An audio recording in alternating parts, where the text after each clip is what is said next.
Global Justice Clinic, the Haitian Bridge Alliance, Human Rights First, the Institute for Justice and Democracy in Haiti, and I think it's Cote Center. With that, I'll give it to my co-organizer to get us started. Thank you, everyone. Thank you, Darlène. So we began this series as a reflection piece. The first piece was published on September 30th, which was the dual anniversary of the first coup d'etat against Aristide, and also the Immigrant Responsibility Act in 1996, which Bill Clinton signed into law, which set up the deportation machine.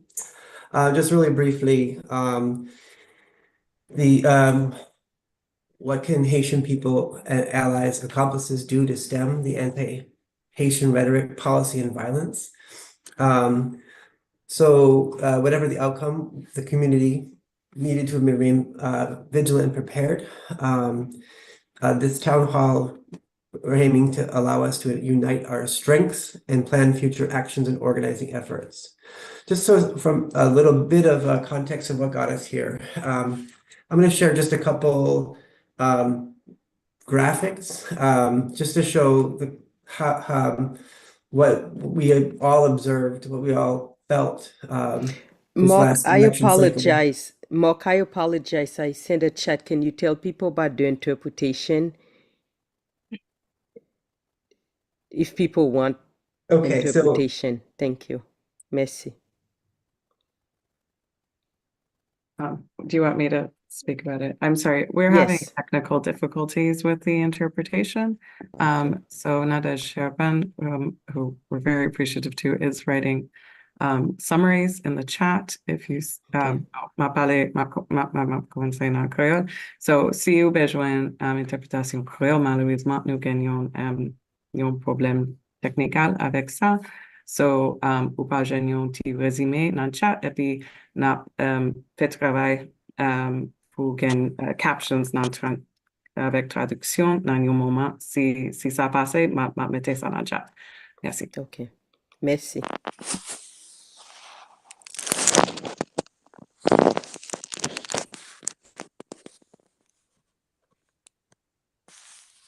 So the captions, there was a question about that. I believe that there was manual captions. So there will be, you just have to follow along the chat. Because when we have automatic closed captioning, that would have been in the language that they would have been in English. Yes. So anti-Haitianism is played a huge role in what we all felt last several months. I'm going to go ahead and share my screens just so folks can see a little bit how we got here.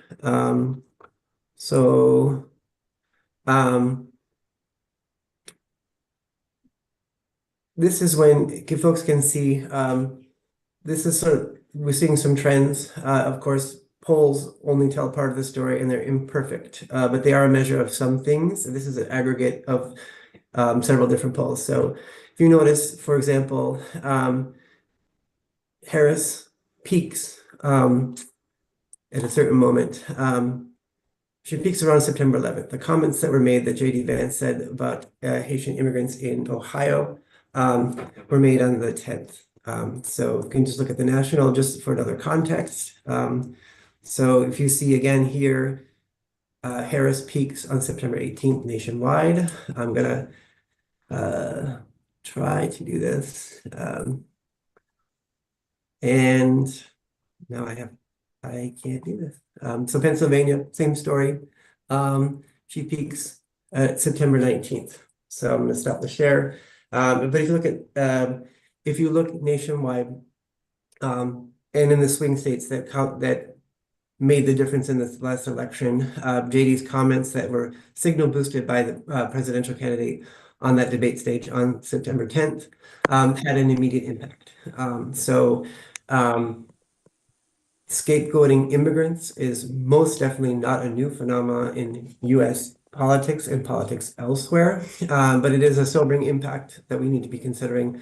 Anti-Haitianism is not just about anti-immigrants, it is anti-Blackness, and it is particularly felt in something that there is in our society, maybe J.D. Vance himself, maybe people that were impacted by this and mobilizing this violence, did not know the history of the Haitian Revolution, which led to the Louisiana Purchase, which led to the U.S. Manifest Destiny, or the gag order in 1825 in the U.S. Congress, or other specific parts of Haitian history, but they know it in their gut. Haiti has consistently been maligned in U.S. media. For example, I was co-producer, co-director of a documentary film and screened it on dozens of college campuses. And before I screened the film, I would ask the question, write down the first word that comes to your mind when you think of the word Haiti. And then I would ask people to raise their hand if that first impression was positive. Out of 1,200 people, before I stopped doing this, only one person raised his hand that he had a positive first impression of Haiti. So even if people don't know the specifics of Haitian history, they do know it in their gut, and they are mobilized against Haitians, and that did make a difference in this election. And so Darlène wants to take the next slice of the conversation. Thank you so much, Mark. As Mark and I was talking about this, one of the things I wanted to caution is too much of a simplistic view of why, the election and why resulted in what it did. I think that there are very many variables, actually. I think anti-Haitianism is one thread. One of the things I do want to caution is to read anti-Haitianism as in an exceptionalist sort of discourse, but see the ways in which it overlaps with other discourses of exclusion. That is the exclusion of immigrants, the exclusion of Black and brown bodies, women, differently abled people, etc. I think it's one thread of many, and I want to caution us to kind of take Haiti and put it aside as this is the reason why the election did not work. I don't agree with that. One of the reasons why I do live in the Midwest, and nobody really knew that they were talking about Haitians, because that wasn't mentioned, and a lot of folks don't actually know where Haiti is. Like literally on a map. But there is a specter of Black otherness and a particular sort of anti-Blackness that Haiti and other images of otherness conjure. So I think as we're thinking, like what we propose, therefore, in the NACLA articles is to take this hemispheric approach that are looking at intersections of various forms of hate, and to not necessarily say that the scapegoating of Haitians is the reason why the election went the way it did, but that hate can be stoked and has been stoked through different populations. And if we can I have to just kind of half listen in. And if we can, sorry, if we can keep ourselves on chat, and if we can think about the ways in which Haiti becomes a metaphor for various forms of exclusion, I think for me, myself, especially being here, I think that is crucial to effective mobilizing, particularly in different contexts. So you'll see from the articles, it's not that it's just the US. We have folks talking about what's going on in the DR, in Brazil, in Panama, not Panama, sorry, and the Bahamas, etc. So we're noticing this larger threat that requires us to think about commonalities. It requires us also to think about coalitions across different populations. So that's kind of the one caveat I wanted to put there.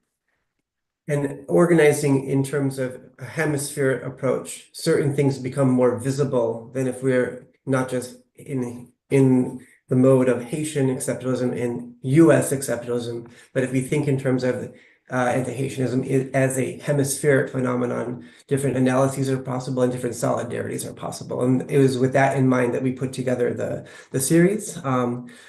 And then we will, we did invite some folks to share their thoughts on this, and we will share their bio in the chat, and we will share a link to their article in the chat. So we're just asking folks to give us a short context as to what your analysis of the situation was and where do we go. And then we will break off into small groups. But our first presenter is not able to be here, Pierre-Louis. I'm going to go ahead and put his in the chat.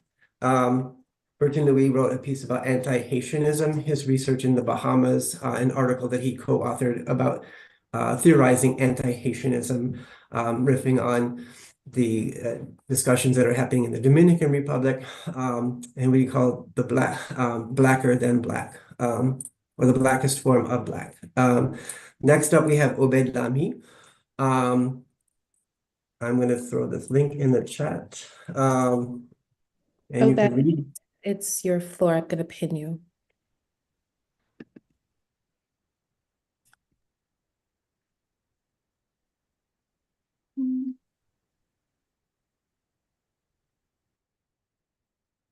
Are you speaking? Should I speak now? Oh yeah, hello everyone, thank you for having me. So for my piece, I was looking at, so I'm a journalist and a documentary filmmaker. I have been on the ground in Springfield for the past, I don't know how many weeks. I just got back to Chicago last night. So for my piece as a journalist, I was interacting with people, members of the community. I was looking at the impact the statements that were made had on the Haitian community. There is a sense of fear. I talked to people who told me they don't go out anymore. They stay at home as much as possible.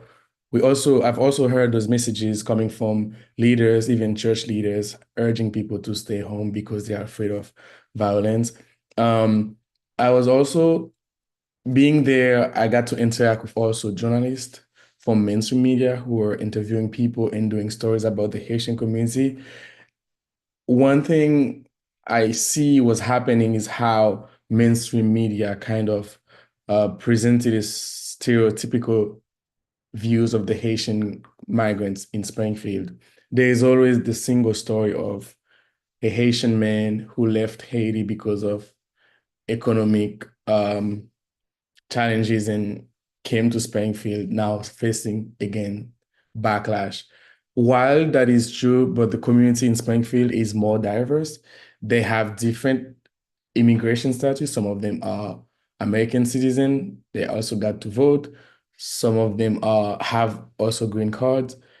They are also part of different social classes. I was interviewing people who owned dozens of houses in Springfield, as well as people who are sharing the same bed with a friend. What that does in terms of impact is that the way the news, mainstream media cover the Haitian community, what it does to me is that it reinforces the idea that Haitian or migrants, they have to work hard to deserve some sort of respect or even dignity. I was also interested in how the community was organizing itself to respond to the moment.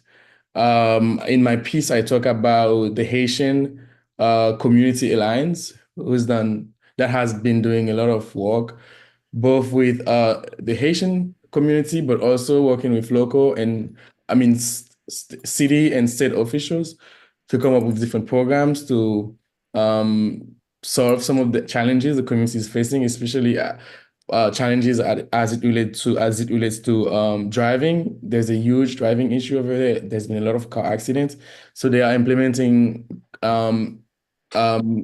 programs in Creole to allow more Haitians having access to driver license. So that was very interesting, and this is something I don't really see mainstream media talk enough about. And lastly, in my piece, I argue for the need for the Haitian community to document or to tell its own story, because I think this moment we are witnessing right now is not just, as I said, about eating pets. It's also controlling a narrative about a community, and that will define for the public opinion what that community is. And I think that's why it's very important for local people in Springfield and Haitian migrants to tell their own stories. And that's why I also felt compelled, besides my daily reporting, to work in a documentary about what's happening in Springfield, looking specifically at how the community is building and is sustaining itself to respond to the moment and also forge a path forward in Springfield. Thank you so much. Thank you, Obed. Nous avons une traduction qu'on y a là, si ou ouais, bouton en bas qui c'est cessé, show captions, et puis ouais, captions qui est écrit en créole haïtien. So our next speaker, presenter would be Gabrielle Apollon, as a human rights attorney and director of the Haitian Immigrant Rights Project at NYU School of Law's Global Justice Clinic. She's Haitian Canadian and former immigration attorney. Apollon coordinates the Hemispheric Network of Haitian Migrants' Rights, and I'm going to, in her bio and her link to her article, knock it into the chat. So, Gabrielle. Hi, thank you, everyone, and thank you so much, Obed, for what you shared. So as Mark mentioned, I coordinate the Hemispheric Network for Haitian Migrants' Rights, which I'm probably going to share a bit more about that briefly, but I delve into it further in the article. But the network is a group of Haitian migrant rights leaders in about 14 different countries in the hemisphere. We have leaders in source, transit, and destination countries. And some of the main objectives of the network, and this all ties back into the reason this series I thought was such an important endeavor. But the main objectives are ensuring that accurate information is shared quickly, particularly about changing immigration laws and policies across borders. As we know, our community and our diasporas now span the entirety of the hemisphere, from Argentina, Chile, all the way up to Canada. And the second objective is really trying to ensure that the work that Haitian immigrants are doing for their own communities is amplified. I think a lot of times we have this thing where there's a crisis and then these big organizations swoop in and say they're helping Haitians. And yet our communities and our people are the ones who are fighting for our own people day in and day out, and when the cameras fade. And then thirdly, the network's goal is to facilitate transnational advocacy, because in most of the places Haitians have migrated, and as is discussed in a number of these articles, there's a very similar story. Unfortunately, Haitians are facing racism and xenophobia. And one of the things I mentioned in the article is that there's this dichotomy of hypervisibility and invisibility. We saw the hypervisibility when you see Springfield and the fact that they continue to amplify the numbers of Haitians that were there and continue to just amplify, just how big of a, quote, threat this was. We see that in so many places. I highlight specifically what is happening in the Dominican Republic right now in this article. I think it's quite sobering in this moment as we grapple with the threats of mass deportation by Trump and his administration, that there is a current mass deportation happening in the DR of Haitians that is very clearly a campaign of racial terror. They announced at the beginning of October that they were going to deport up to 10,000 Haitians per week. And unfortunately, my article was released a few weeks ago, but to report today that this month, from October to November, they deported and returned approximately 60,000 Haitians. It includes people who were forcibly had to flee because they were afraid for their lives. And so they call them voluntary returns, but we know that's not voluntary. I'm not going to go into a ton of details about the campaign, but to mention that there were over 7,000 children deported, over 2,000 pregnant women. Unfortunately, it is deeply, deeply grim. But I also want to mention that these battles are deeply connected. Apologies, my daughter is in the background. But these battles are so deeply connected because the week before this campaign started, there was a large rally by ultranationalists in the Dominican Republic, and they were waving American flags. They were really excited about Trump and his, come to power. And so we know that even now they're further emboldened, unfortunately, by his administration. And we also, as part of our network, we've seen even, as Obed mentioned, the comments of Trump and Vance about Haitians in Springfield, we saw amplifications of that in Chile, DR, Bahamas. The last thing I'll mention, and I hope to delve into this further as we talk, is because our struggles are so interconnected, this is why we think it's so necessary that we have transnational organizing. This is why we think these spaces like the network, but we also know that we're not the only space where people are organizing and trying to mobilize transnationally. So I hope to talk about strategies of mobilizing and organizing and recognizing just how connected. And unfortunately, the fact that anti-Blackness knows no borders means that our mobilizing cannot afford to know borders as well. Thank you. Thank you so much.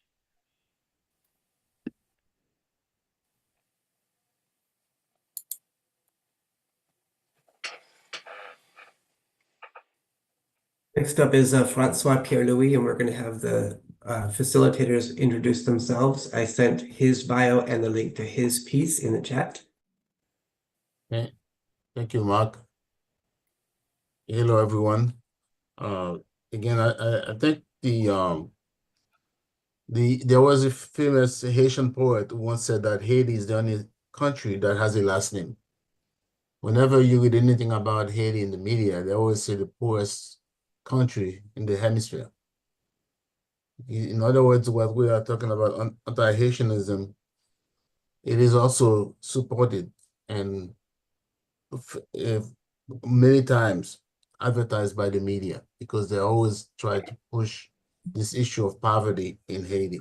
So one of the things that we talk about in my article is the fact that as much as they try to attack the Haitians, especially in the United States and the diaspora, Haitians also have fought back.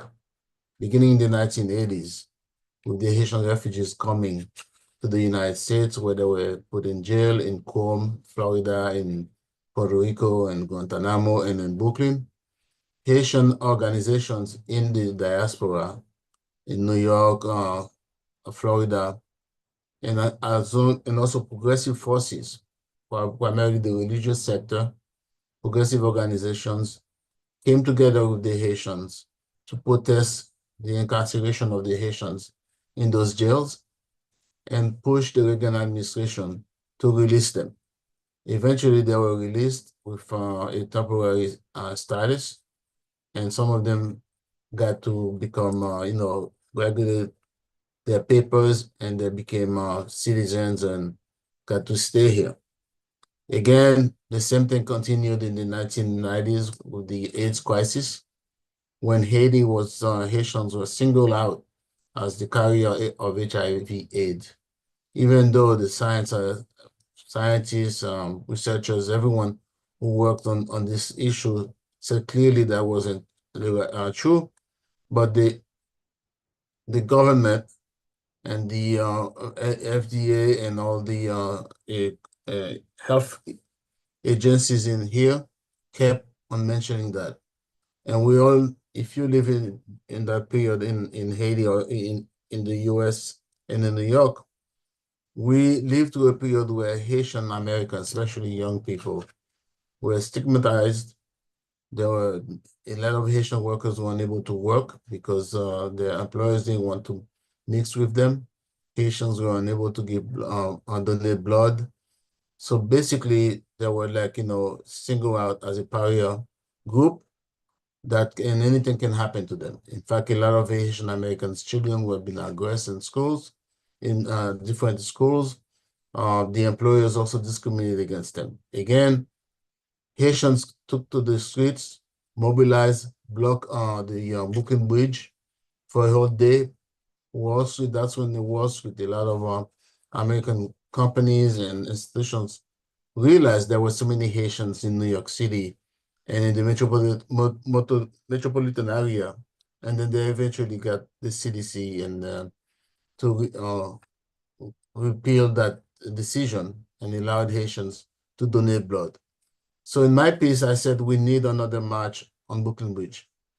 We need another march on Wall Street because the anti-Haitianism that starts right now is not going to end, even if Kamala Harris were to win the election, but she didn't win it, it's going to be even worse.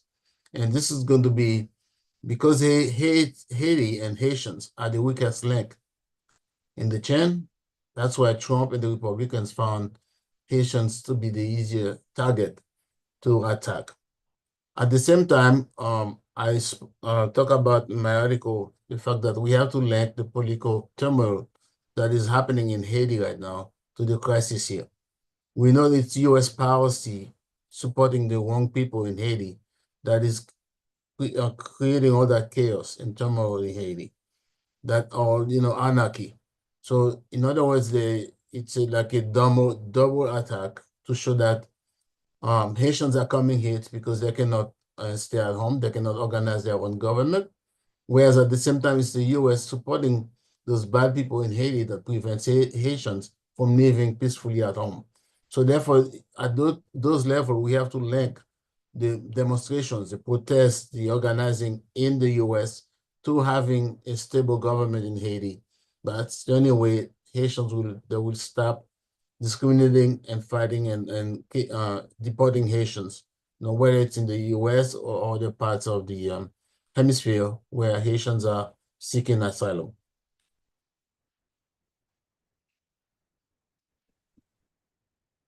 Thank you, François. I am pleased to introduce the next speaker. Give me a second to type it in the chat. Guerline Jozef, please feel free to introduce yourself. I'm going to send your bio into the chat. Honneur, respect. It's good to be with you all. Thank you so much for having me and the amazing panelists who have shared before me have really centered the realities of where we are, the historical impact of it as well. My name is Gabrielle Jozef. I am the co-founder and executive director of the Haitian Bridge Alliance. Under the Haitian Bridge Alliance, we have the Only Black Immigrants Bail Fund and also the Cameroon Advocacy Network. We are the only Haitian women-led organization at the US-Mexico border covering the port of entries to provide humanitarian assistance. On the Mexico side, on the US side, we also provide direct legal services, organizing, policy, and really centering the need of the community. We serve all people of African descent, all immigrants, but with a focus on people of African descent.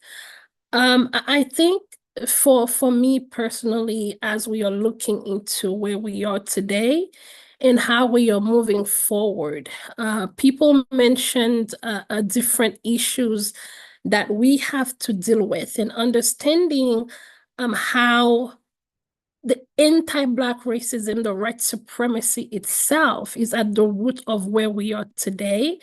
And for those of us who are in the United States, we know clearly how this environment that we find ourselves in is a result of deeply rooted white supremacist and anti-Black racism specifically.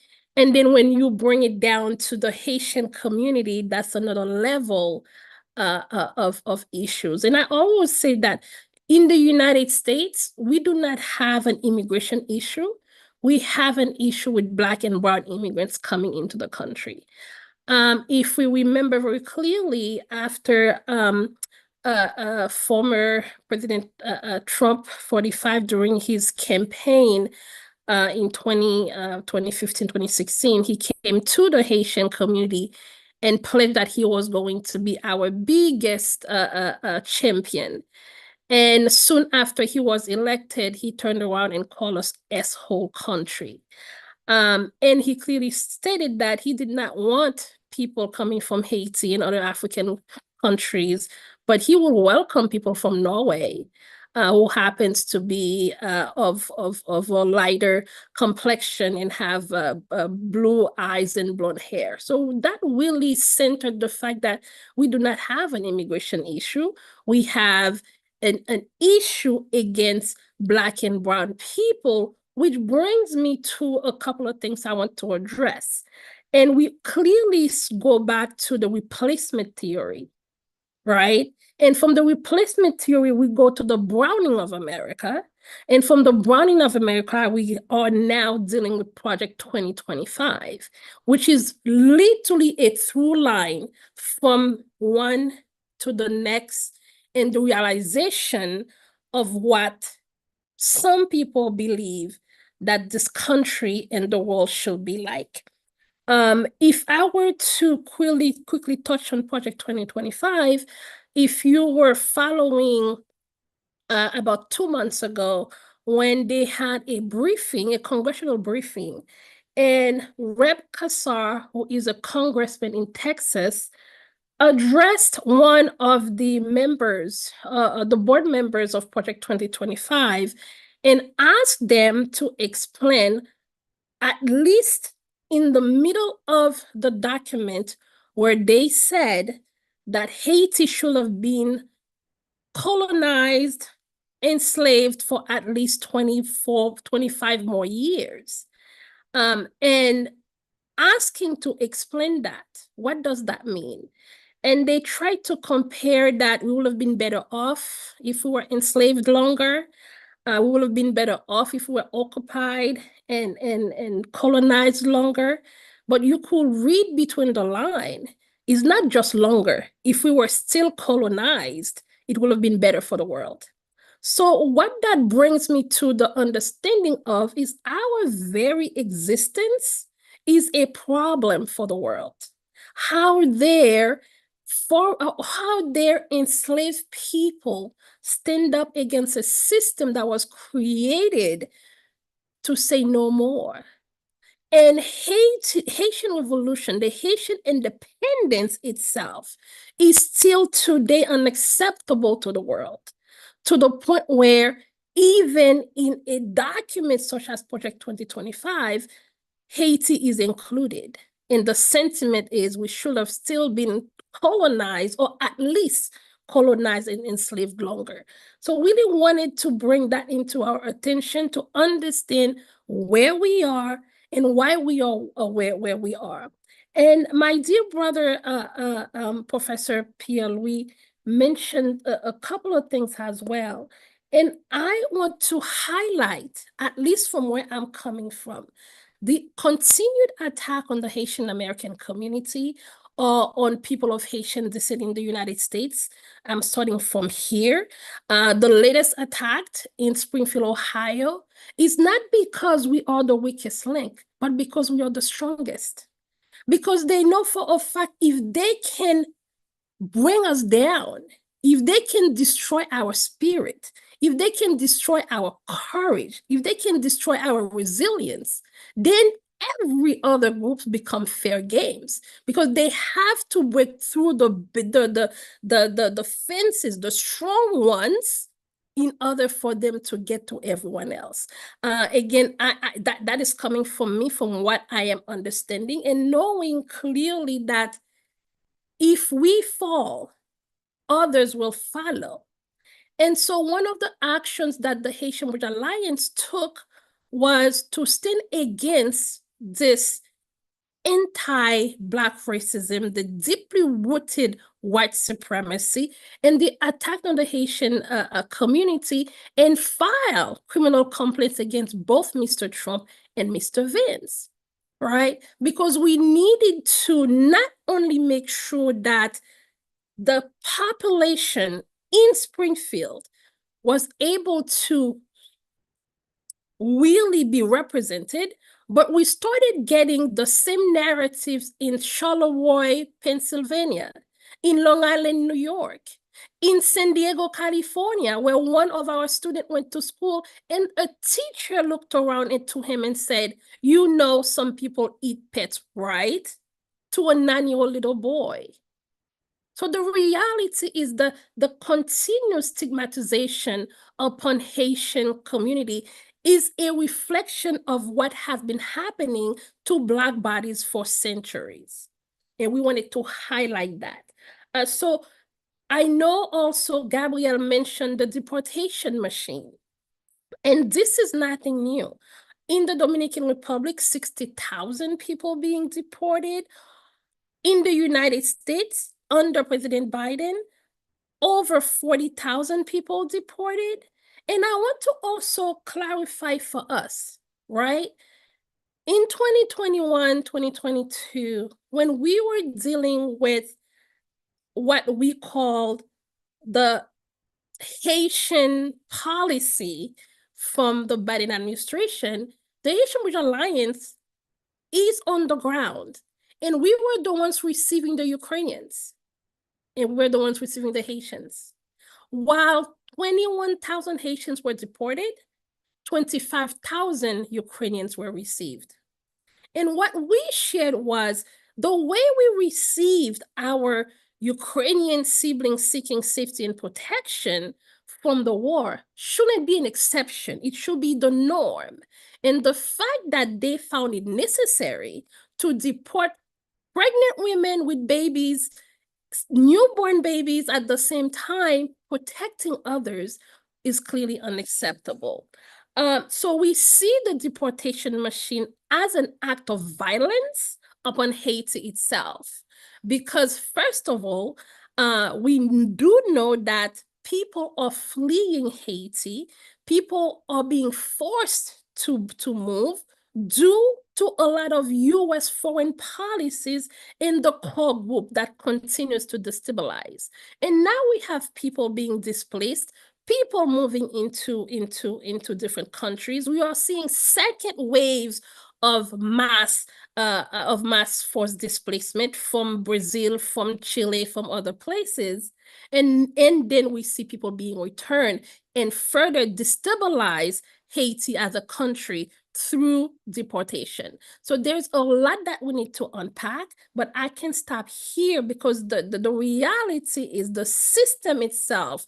If you even look into the history and the relationship between Haiti and the United States, we will be going all day. Yeah, thank you for that, Grande. And unfortunately, we don't have all day, but this is one of many, hopefully not the last conversation. So our last presenter, last facilitator, will be presenting in Haitian Creole. So for those who haven't yet opened the closed captions, you may wish to do so, because he will be speaking in Creole and you will all be able to read the caption in English. So the next facilitator is Handerson Jozef, and this is Mark, excuse me, I'm sorry for interrupting. I would like to listen in Haitian Creole, and I didn't understand what I'm supposed to click on. So that if you look on the bottom, there should be a note that says closed captions, so you can enable. Okay, this says hide captions, so I have to open that. If it says hide, you should be seeing it. So to make sure that folks will be seeing the captions in English, because it'll be typed in English while he speaks in Creole. Thank you. Handerson.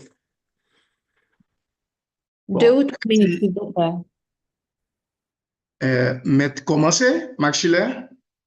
Bon, bonsoir tout le monde.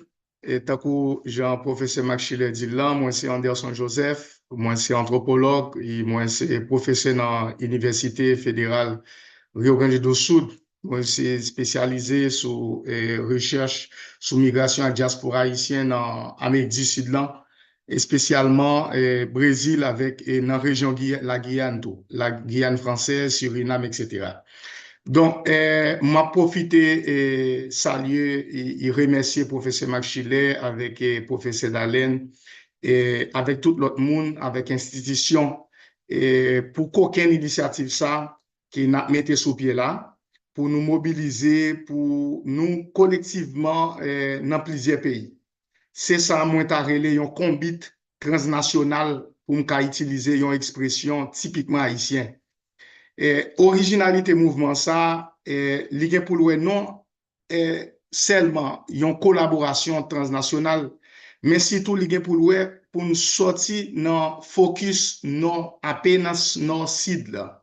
mais tout pour nous mettre accent sur site tout. Côté nous ka porter tête ensemble contre n'importe tentative qui prétend criminaliser, condamner peuple migrants haïtiens, spécialement États-Unis, mais tout dans quelques pays Amérique du Sud, tant que j'aimerais dire là, Brésil, mais pas seulement Brésil, mais Chili tout, que journée aujourd'hui qui représentait des pays qui des gros pôles migration diaspora haïtien dans le monde là. Par exemple, actuellement là, dans le livre que moi été publié en 2022, moi montré système migration en Amérique du Sud là, entre Brésil, Chili, plus que 3000 moun dans le pays.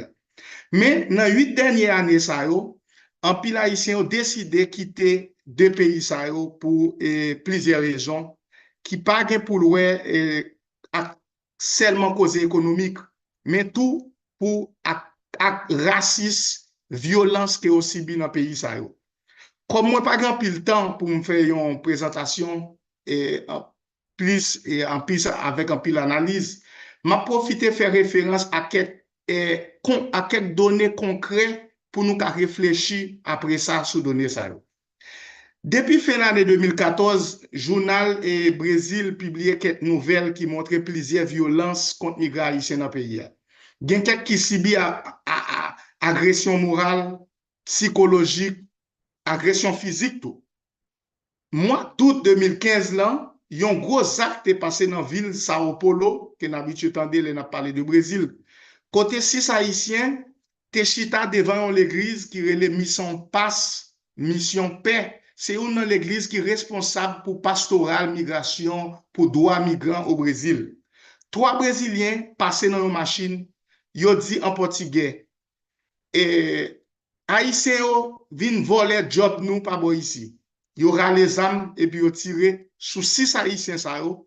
Côté 3 là-dedans t'es blessé gravement et puis les privés dans l'hôpital, employés santé yo pas voulu prendre soin Haïtiens ça yo qui te prend balle yo. Yo dit que le fait que yo c'est étranger, yo pas gain accès avec système universel santé qui Brésil là. C'est un bagage qui est nettement contradictoire parce que système ça nous les sources Brésil là qui c'est système universel santé, li doit avoir accès avec n'importe monde parce que ça garantit dans la constitution Brésil là. Ça montre tout une double violence. Non seulement violence qui a été subie par rapport avec moun sa qui t'est passé qui t'est tiré sur yo, mais tout en deuxième violence qui vient pour lui avec même système santé l'État Brésil là. Dans le mois octobre, dans la même année 2015, là, dans un État qui relève Santa Catarina, dans le sud Brésil, côté qui a une prédominance et migration européenne, ils ont assassiné un jeune haïtien à un pile coup de couteau. Seulement pour nous avons une idée, dans l'État qui relève Santa Catarina, c'est un État qui a plus de mouvements néo-nazistes en Brésil. Pour nous avoir une idée, de 2010 à nos jours, Haïtiens ont fondé plus que 30 associations au Brésil. Ça montre qu'ils ont senti nécessité pour organiser, pour lutter pour droits humains, pour lutter tout pour la vie. Dans le pays Chili, la situation haïtienne n'est pas trop différente par rapport avec l'expérience au Brésil. Pendant le travail de recherche, quelques Haïtiens qui étaient sortis Chili, il y a un qui dit qu'il a décidé de quitter Chili pour entrer au Mexique pour tenter d'aller aux États-Unis pour être humiliation et violence qu'il subit chaque jour dans la rue, dans le train, dans le quartier côté la ville et en Chili. Agression verbale, agression physique. Il y a un jour, par exemple, il était dans un train avec madame Li qui était enceinte, un petit petite Li. Même si la loi transport Chili dit que dans le train, moun enceinte gen préférence pour yo chita, yo quitté yo dé à camper. Yo pas bay madame la place pour chita. Et puis, une petite jeune dame chilienne, pendant la descente train dans une station, l'arrivée, li pousse, li bourrade haïtien, et puis li dit, en espagnol, vuelve para su país negrito, retourner dans le pays où tu nègre. Tout acte ça a montré gen l'autre qui a raconté tout. Yon simple discussion, voisinage, yon chilien boulé, taille famille yon haïtien. Di fait ça fait un ravage. Comme te gen plizye kay haïtien youn kole ak lot, di fait ça boule plizye kay haïtien yo. Et puis, en plus de ça, yo akize propre haïtien yo, c'est yo même qui te mette di fait dans zone là. Tout ça yo fait partie, moi te ka di, yon logique avec yon tactique anti-haitianiste qui gen pas gen pour louer seulement avec anti-haitianiste, tant que l'autre collègue moi yo te déjà dit, qui gen pour louer tout avec li fait partie yon système raciste global. Et cas haïtien son cas qui montre qui gens raciste ça li opéré. Eh bien, pour nous terminer première partie présentation ça après pour nous participer dans la discussion dans le débat, eh bien mouvement ça qui commence aujourd'hui que moi relais combat transnational ça gagne un rôle important dans lutte contre tout discours et action raciste et préjugés, pas seulement contre seulement peuple haïtien, peuple migrant haïtien dans la diaspora, mais à tout le monde qui veut lutter pour droits humains. Eh bien, ça nous a pensé qui instrument légal et puis qui média et technologie, information et communication que nous avons utilisé tout dans le mouvement ça qui pour protéger vie et droits humains tout haïtien et tout migrant et la trier. Et puis merci en pile.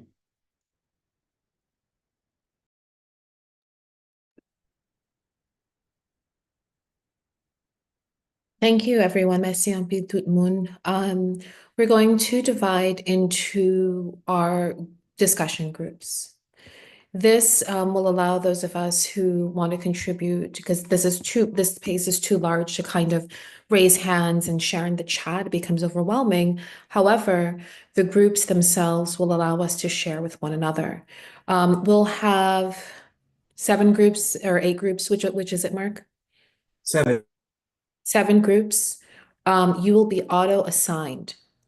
One limitation to this is that one group, or one caveat is that one group is only in Creole, and that's Handerson's group.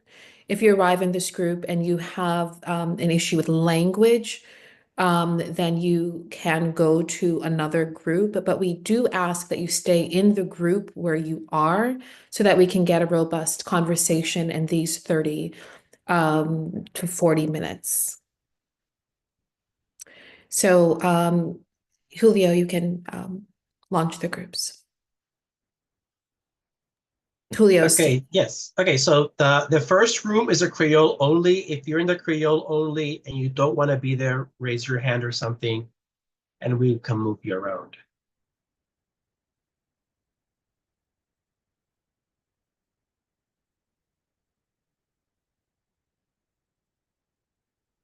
Where is Handerson? Mark, did you communicate to Julio that we'll be leading groups? Because I don't think we ever said that. Okay, so Handerson Jozef goes to the Creole only. Yeah, we need to tell, like, because now it's. Yeah, I'm shipping him over there. No. Mark, can you just explain to Julio the last minute change? We should have looped him in.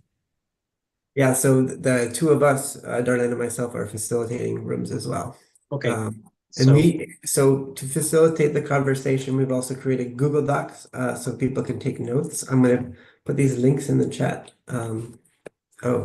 People can't see the chat anymore because they're in rooms. No, everyone was supposed to have their own link, right, to the Google Doc in each group. So if that didn't happen, I can do that. Okay, but Mark, you can just join your room. Do you see the groups button? Yeah, where was I assigned? You should, you're on 7, media and education. Okay. I have a question. Darlène, I have you on 6. Okay, so room 7 is. I'm going to do a mass message to the participants, to the facilitators. Excuse me, I have a question. Did you mean to send me to group 7? I think I had questions. I was supposed to be facilitator. Yes, I'm going to send everyone the questions now. Oh no, you should be in 3 though. Let me send you there. Sorry. Me? Yeah, 3? Yeah. Okay. Thank you so much. see.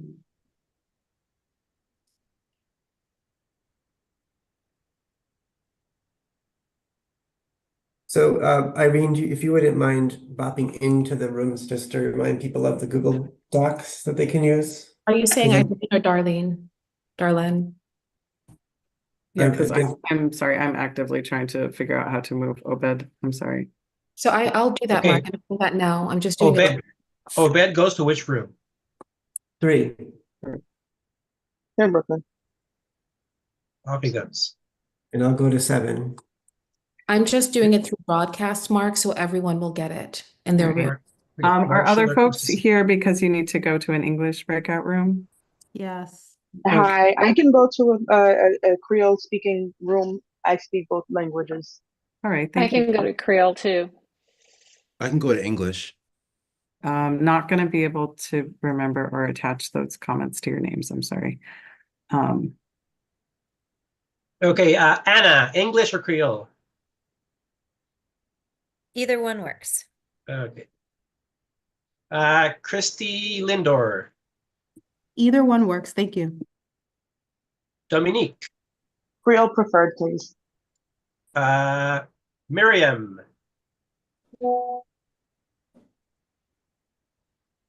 Rebecca.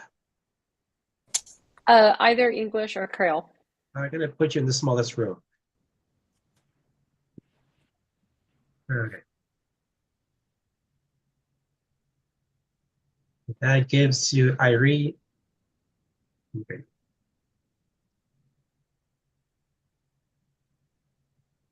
And everybody else should have gotten a everybody else should have gotten a pop-up that says go to your rooms and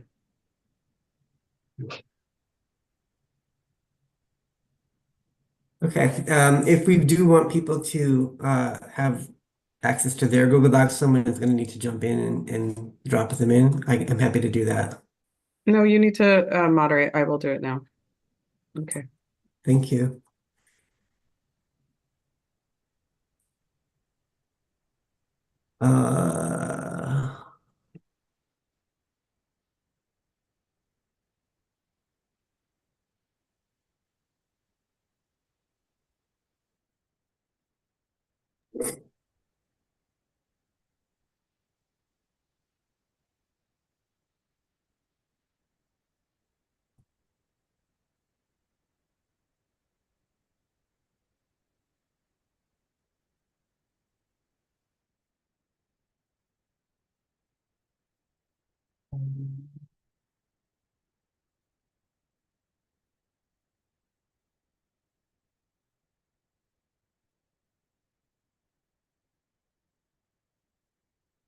so. Amanda Pinheiro, you should be going to an English room. Rosella, I'm shipping you to this one.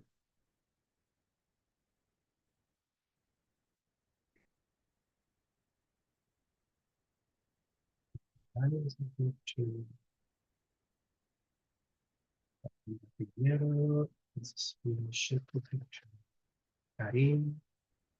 It's being shipped to group 6 and Rose.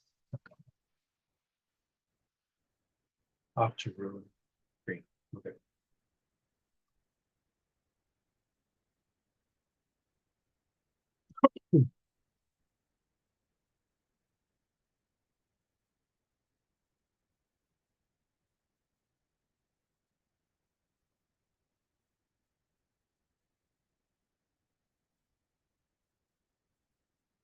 And there is someone who just joined in with an iPad 8th generation. Are you there?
Julio, just so you know, I'm still here.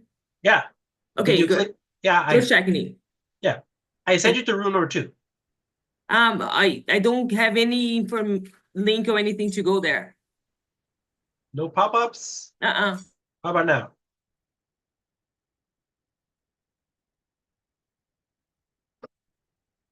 I don't know if that worked. Well, she disappeared, so I'm going to take that as a yes. Okay. Ifeani. Ifeani. Ifeanyi. Ifeani. Okay. Did you get a pop-up or not yet? Nothing yet. Okay. It says you should be okay. Let's try again. Off you go. Let's try this one. Okay. Who else is expecting a pop-up and doesn't have one?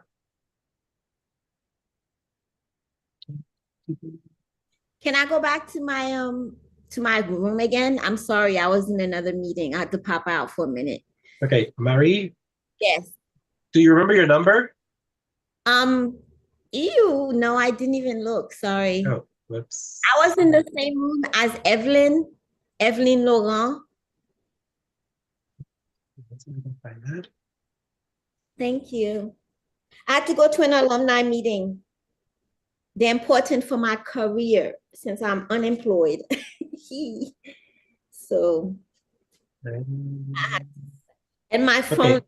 Evelyn Laurent is on 7. Okay, great. Thank you.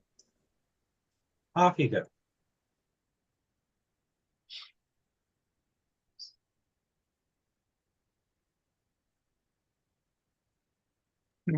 Dr. Balsano. Yes, I'm only seeing a discussion for room 1.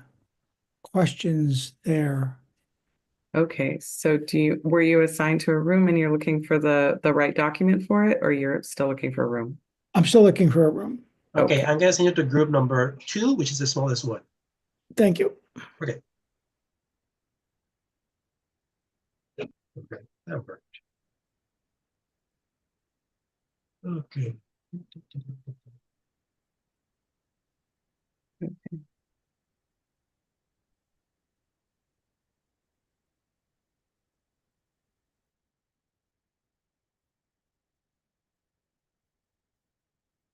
I'm just gonna go check on room 6 and make sure they've got a moderator. Okay.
Welcome, Trent. We are currently on breakout rooms. You wish to join one?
Hi, the three of you who've just popped up, did you just join or did you get accidentally kicked out of your rooms?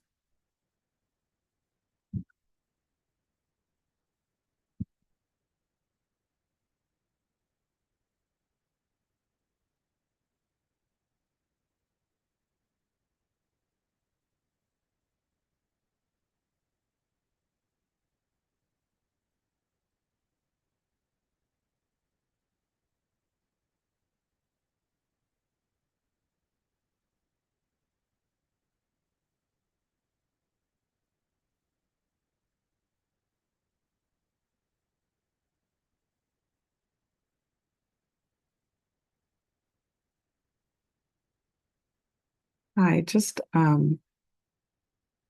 let us know if you're in here and you need to be assigned to a breakout room because you've just joined or if you got kicked out of your room.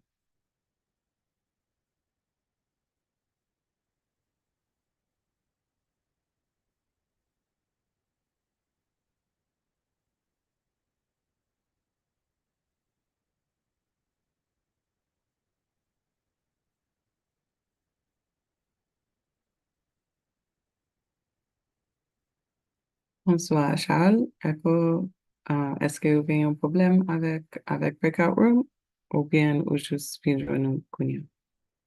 Oui, moi, just son zami qui voit le bas moi et puis moi enregistré pour monter son pas comme si c'est la montée.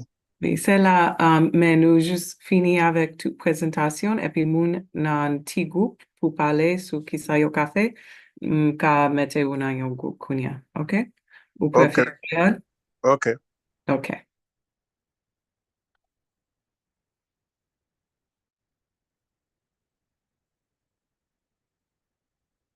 Echo Sud, est-ce que vous avez un problème ou bien vous juste login?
Hi, Sarah. Are you just joining or did you fall out of your breakout room?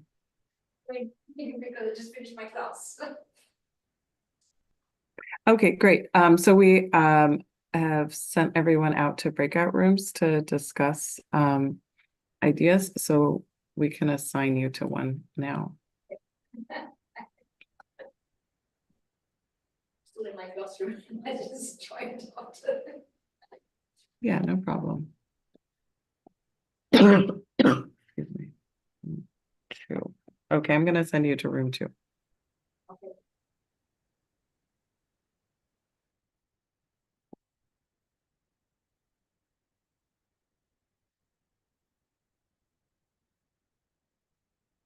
All right, Julio. Mark says that he's gonna give it extra time, but if we could send a 10-minute warning like now, if I send that to meeting group chat, will that broadcast or how do I broadcast? On the breakout rooms, if you click broadcast, I see. Okay. it'll be the broadcast message or broadcast voice.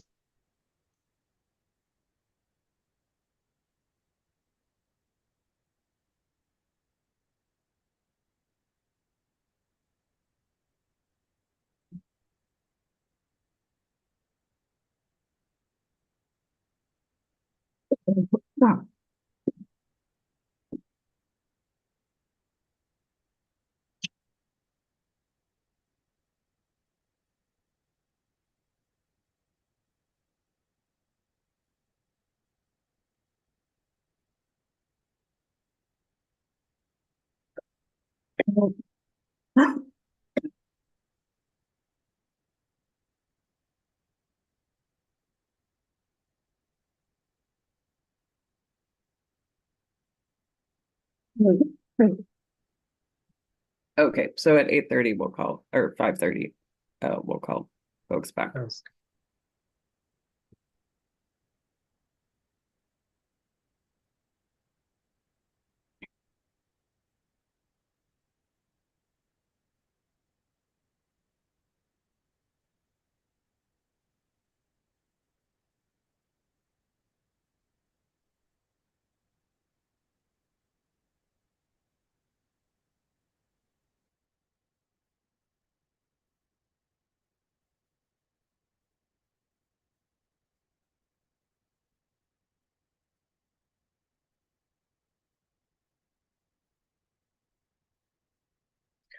Hi, Born, are you just joining us?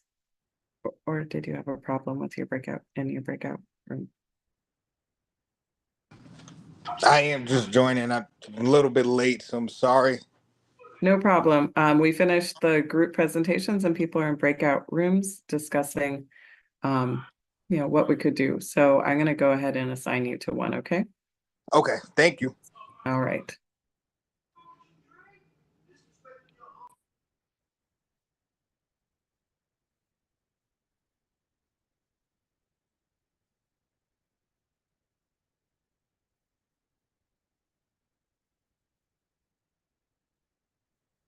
Okay, so we need to set up a oops, people just keep.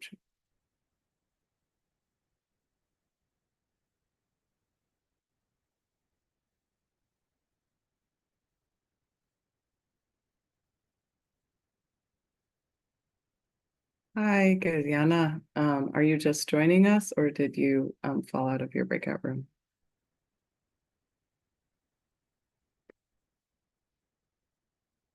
Bonsoir. Ou juste joignez-nous?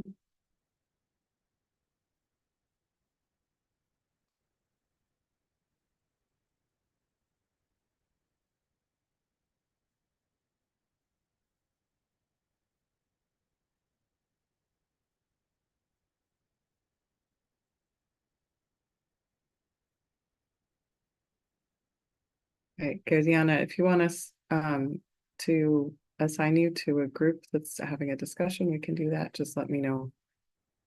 Si vous parlez créole, pas un problème, dis-moi.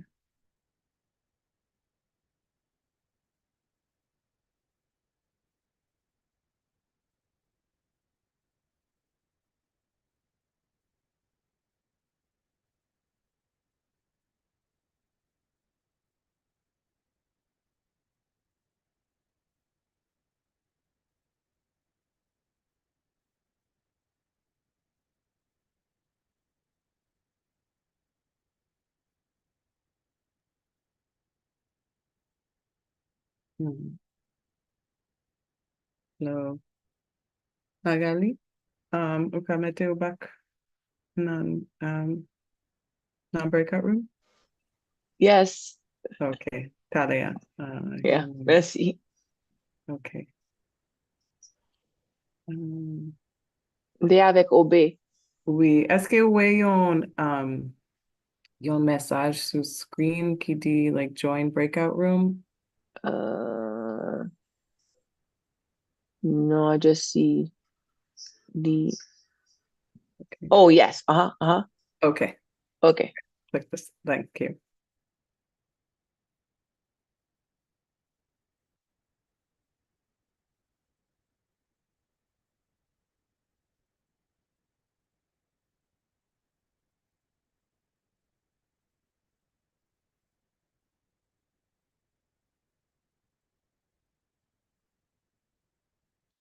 Okay, what I was saying is, we really need like an event form protocol, and I remember like 3 years ago, Darlene had made one.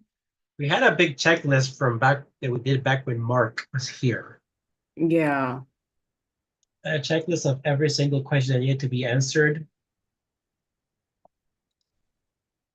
And the idea was the time that whenever I got anything, I would just get that document with all the questions answered. Any thoughts on where that might be?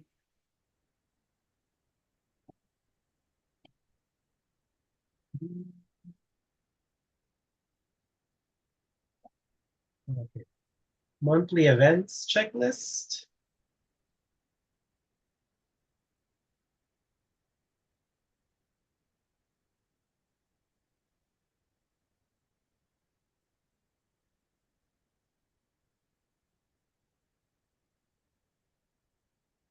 Okay.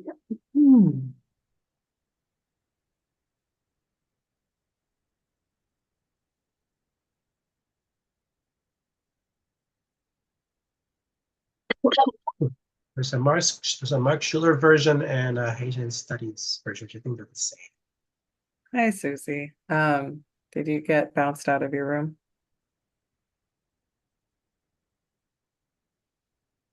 No, I'm expecting an important phone call at 8:30, so I had to say goodnight to everybody. So bonne moon et down. All right, thank you so much. Sure. Bye-bye. Leave.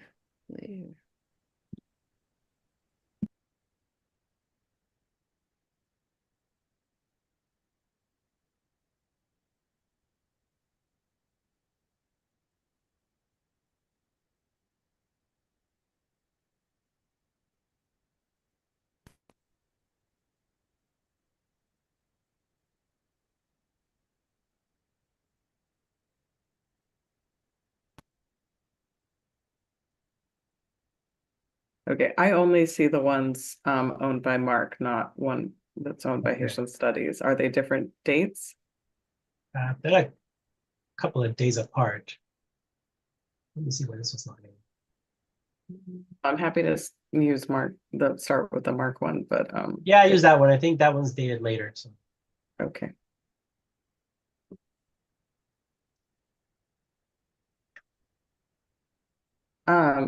As long as we have like this quiet time. Are you able to meet tomorrow by per all the messages that were flying between you and me and Claudine? yeah, the thing is like, yeah, like tomorrow, let me see. Right, between the times, like Claudine can't meet before 12 and you can't meet after 2:30. So between 12 and 2:30. Yeah, that's doable. Yes. Okay, great. Then I'm gonna send a Okay. calendar invite because sometimes I also actually have appointments.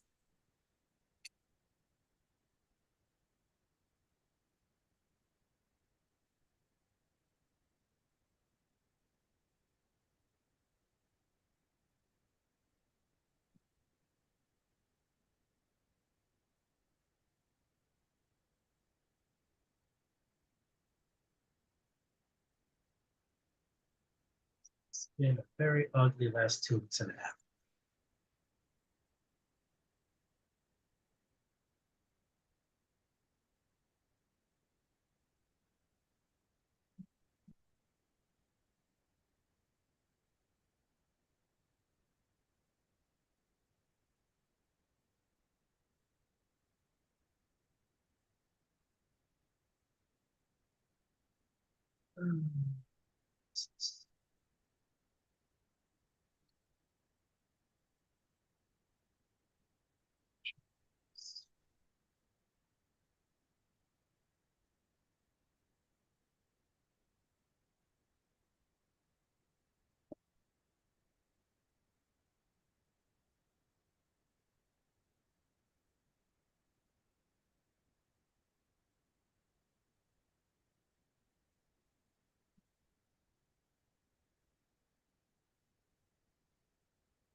Oh, right. I teach until 12:45. So oh wait, time differences. Never mind. It's 2:30. Okay, your talk is 9.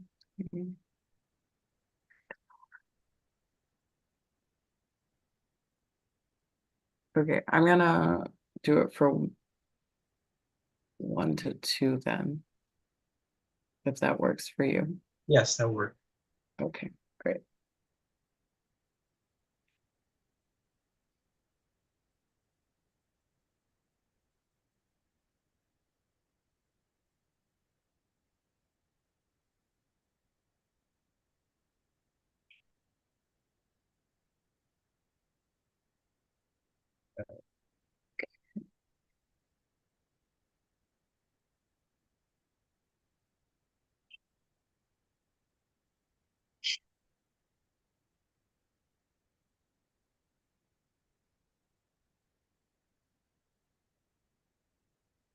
If I click close rooms, it's going to give me a chance to give them a timer, right? Usually it does, yeah. Okay. Yep, okay, 60 seconds. Just gonna do it then.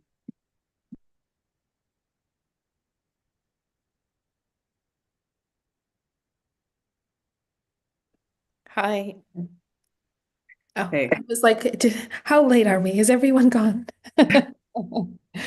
No, you were the first. Okay, I was like, oh no. It was a very, very, very good conversation. A lot. Wonderful.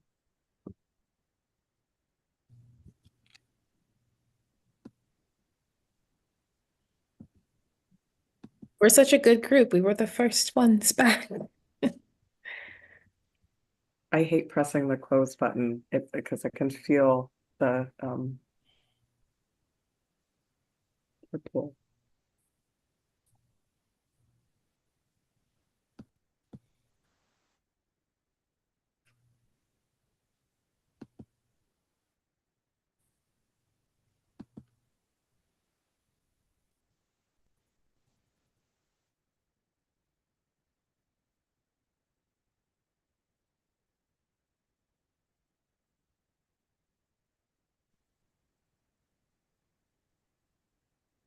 Can I say something briefly?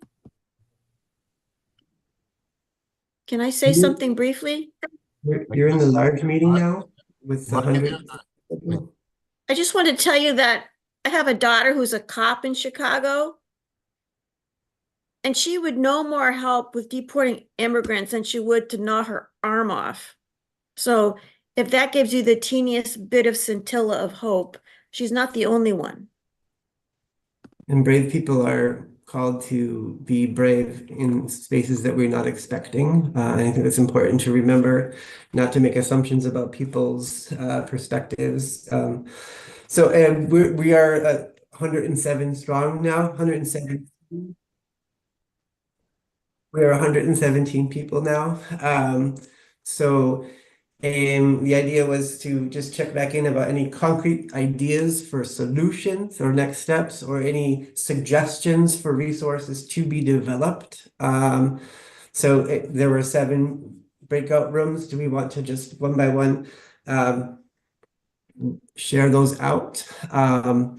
These Google Docs were created. We will be able to use these. If someone took notes off the Google Docs, please feel free to email them to Darlène, Dubuisson, and myself, who are going to be compiling them. I will send my email in the chat. I'm comfortable with people having my email address. But group 1, would you like to briefly share some solutions that you identified.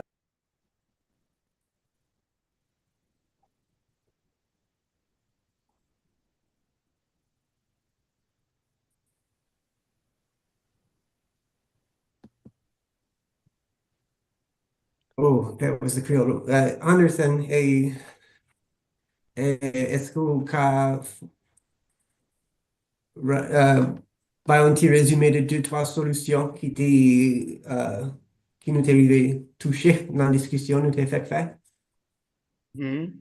Bon, dans petite discussion nous t'ai fait, moun yo bay, il y a plusieurs collègues qui bay plusieurs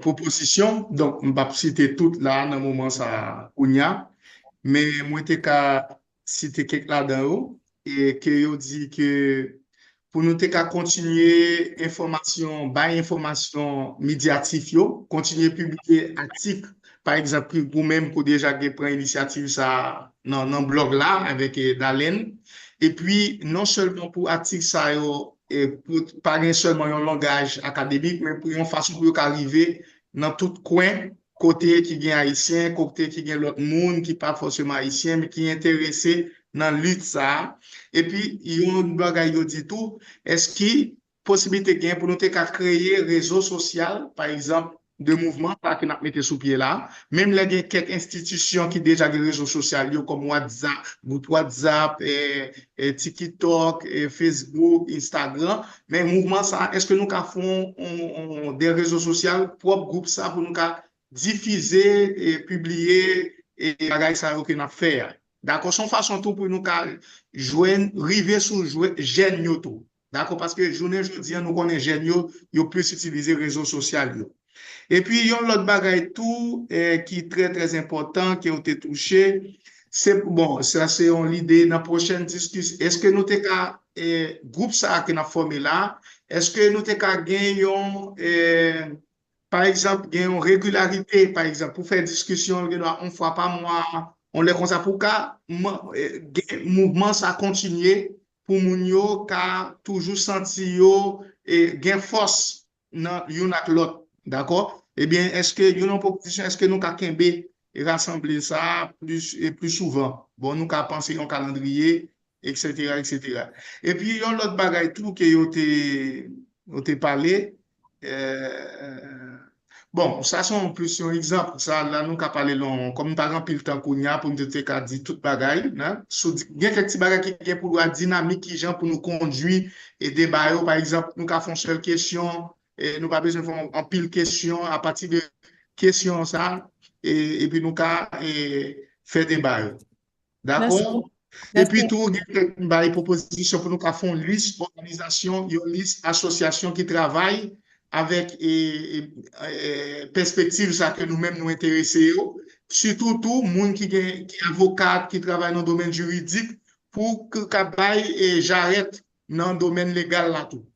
Merci un peu. Bon, c'est ça. Nous avons mis des documents ça à disposition pour tout bagage nous dit. Oui. Merci un peu. Et group 2?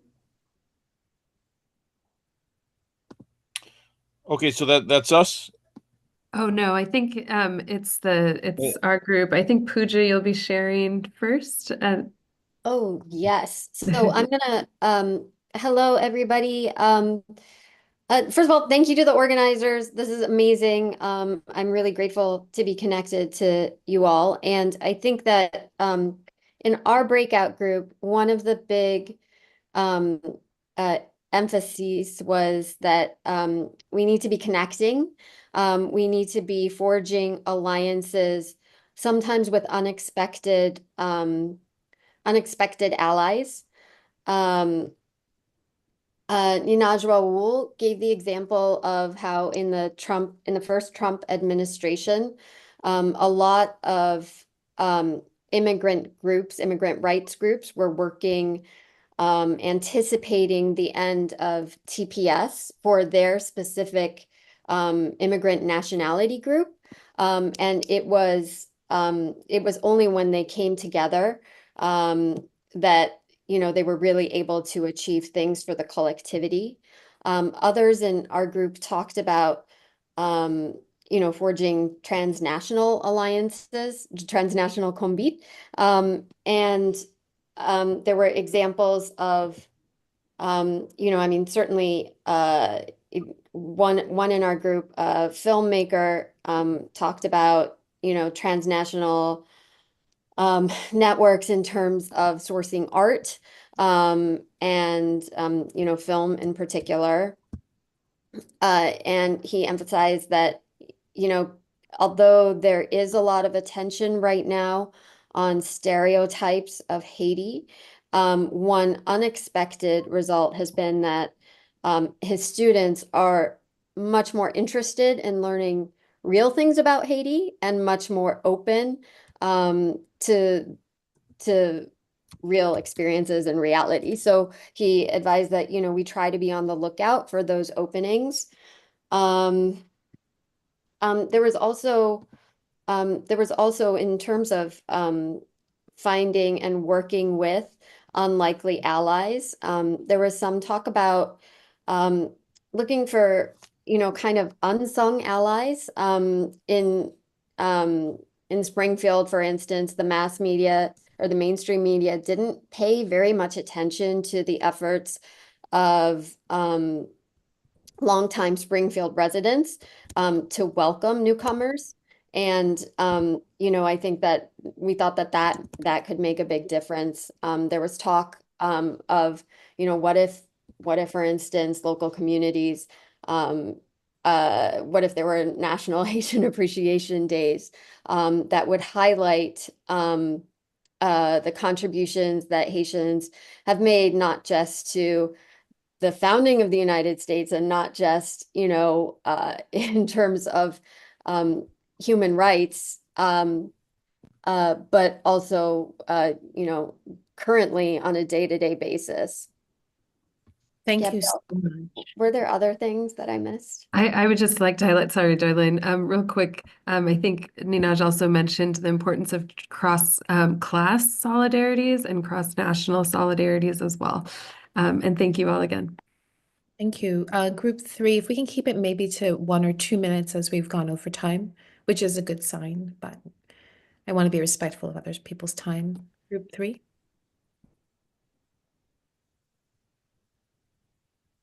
Hi, everyone. I can share. I was taking notes. I'm Dasha Chapman, incoming secretary for HSA. I think some just big takeaways was similar to what we've heard before, the need to coordinate and communicate and share information across different constituents that are doing the work. That sometimes it's hard to find out what's actually happening on the ground.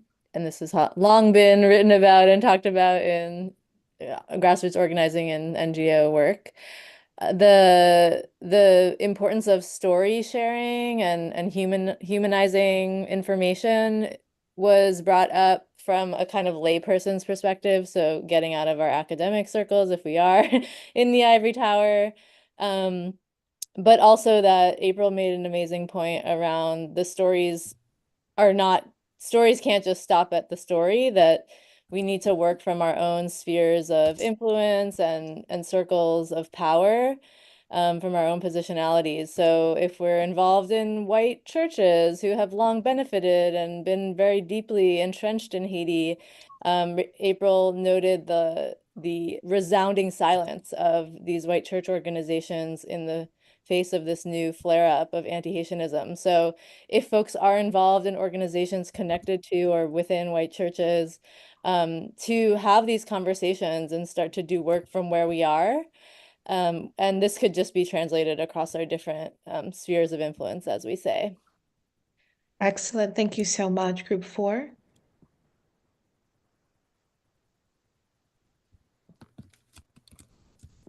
That's Garlene's group.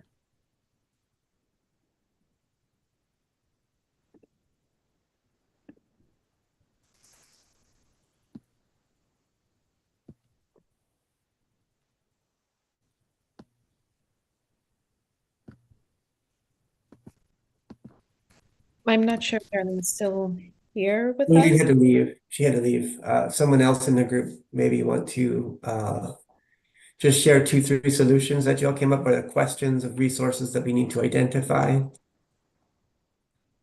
It's okay also if you weren't prepared to, but we do have the Google Docs and we will make those available to you. And we are writing an article based on this town hall gathering. So that's also important. We will be able to hear from everyone. Let's move to the next group. Yeah, group 5. Nathan can summarize for us.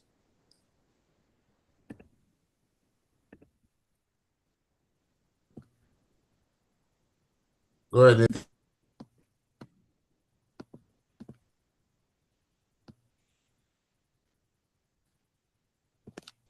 I think we probably lost Nathan too.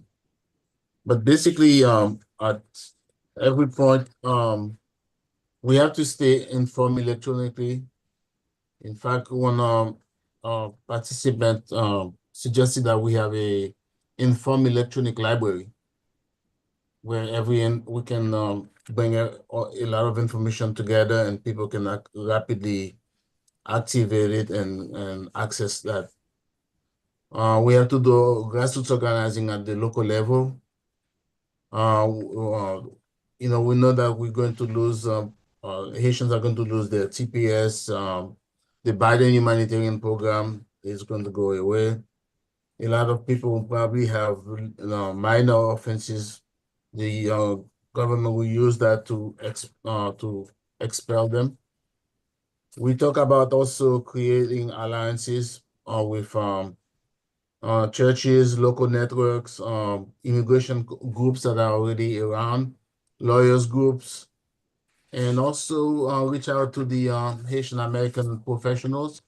One of the comments is that compared to the 1990s, today we have a lot more Haitian Americans, professionals, we even have elected officials, that we should not forget about that. And also we have to go back and do one-to-ones with people, have small conversations at churches, communities, places of work, because basically we cannot assume that people know everything or understand really what's going on. So therefore, we have to go back to the grassroots level of engaging people on an individual basis to explain to them the implications of this of Trump's policies, not only on Haitians, but on immigrants in general. Thank you. And Paul, very quickly for our group. Okay, so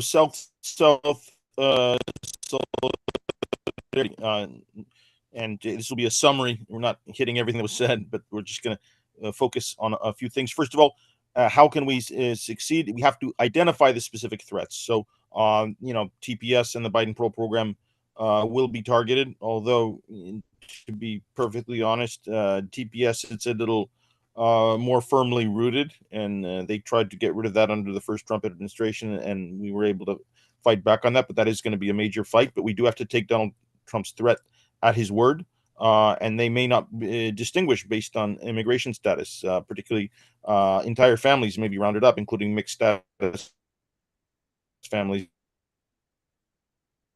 including U.S. citizens or permanent residents. Maybe a legal resistance pathway, although the legal should not be legally based. So there is that threat that we're going to have to it's going to be an uphill battle. Anti-immigrant electoral platforms are very important. People, examples from Canada were mentioned about in Quebec, people who have basically been putting their electoral stake based on basically controlling immigration or limiting immigration, and also a lack of commitment of decision makers to uplifting Haitians when they're under fire. In the case of Canadian Prime Minister Justin Trudeau was given, and we're facing a situation where many Haitians may have no safe place to go, and we see really an anti-Blackness problem, regardless of where it is, and people, whether they left Brazil, they left Chile, they left Mexico, they left the U.S., and many are going to Canada. So it's like Gaza. There's nowhere to go.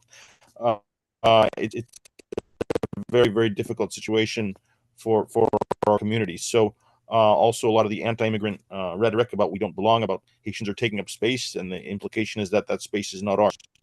So what are some of the solutions based on many of these situations? We need solidarity networks from Canada all the way to Chile, basically throughout the Americas, networks for Haitians. What are they going to look like? And we mentioned, of course, the Réseau Hémisphérique and the work that Dr. Apollon has been doing very valiantly on a monthly basis to really bring people together throughout the Haitian communities in different countries.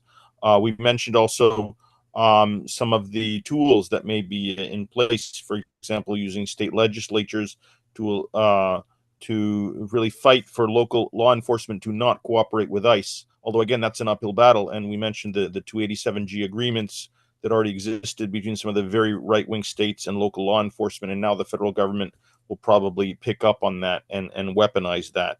Also, the issue of both in Canada and the US, we've seen where Haitians who had a permanent status in Chile or Brazil, they will either use that to try to send Haitians back to those third countries, or even during the TPS screening, the whole firm resettlement question, that if you had permanent status in another country, that could be reason for excluding TPS eligibility. So they're probably going to use that more and more. We concluded on questions of allyship, what networks and alliances with broader Black communities can be established, and the cases of Morehouse and Howard and other universities were uplifted in terms of showing up in conferences in these spaces, in terms of getting the word out. So that's what we did, and that is the restitution. Thank you. Excellent. Mark, I'll have you close this out, and then we'll hear from Cecile. And thank you all so much. This is necessary medicine for me. I think technically speaking, there's a group 6 and they didn't get to talk. That But might be Mark's group? no, it's the one I was in. Oh. But I mean, whatever. It's just people in that group might have wanted to share something. No, please share. Group 6.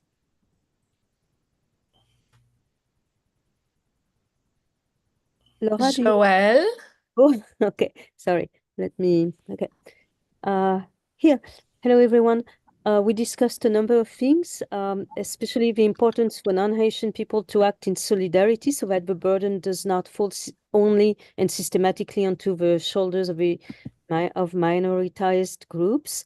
Although there was also some discussions about, how to engage meaningfully about that.